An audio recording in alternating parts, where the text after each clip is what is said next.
চাঁপাইনবাবগঞ্জ সীমান্তে চোরাচালানকারীদের বিরুদ্ধে সক্রিয় ভূমিকা পালন করছে বিজিবি। যমুনা রেফ্রিজারেটর, খাবার ফ্রেশ তো লাইফ জম্পেশ। চাঁপাইনবাবগঞ্জ মহানন্দা ব্যাটালিয়নের গোপন সূত্রের ভিত্তিতে অভিযান চালিয়ে শিবগঞ্জ উপজেলা সীমান্ত হতে ফেন্সিডিলের বিকল্প হিসেবে ব্যবহৃত আবারও 94 বোতল নেশা জাতীয় চকোপ্লাস সিরাপ আটক করেছে মহানন্দা ব্যাটালিয়ন 59 বিজিবি।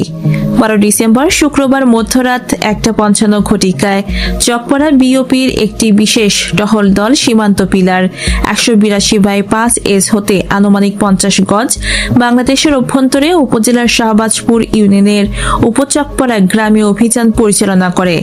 অভিযান চলাকালীন বিজিবির উপস্থিতি টের পেয়ে চোরা কারবারিরা পালিয়ে গেলে ঘটনাস্থল হতে টহল দল মালিকবিহীন 94 বোতল ভারতীয় চকোপ্লাস সিরাপ আটক করতে সক্ষম হয়।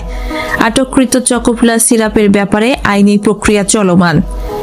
এ ব্যাপারে মহানন্দা ব্যাটালিয়ন 59 বিজিবি এর অধিনায়ক লে কর্নেল গোলাম কিবরিয়া বিজিওএম বিষয়টি সত্যতা নিশ্চিত করেছেন।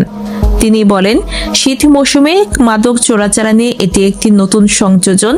আমরা সীমান্তে সক্রিয় আছি। সকল প্রকার মাদক চোরাচালানের বিরুদ্ধে আমাদের সর্বাত্মক প্রচেষ্টা অব্যাহত রয়েছে।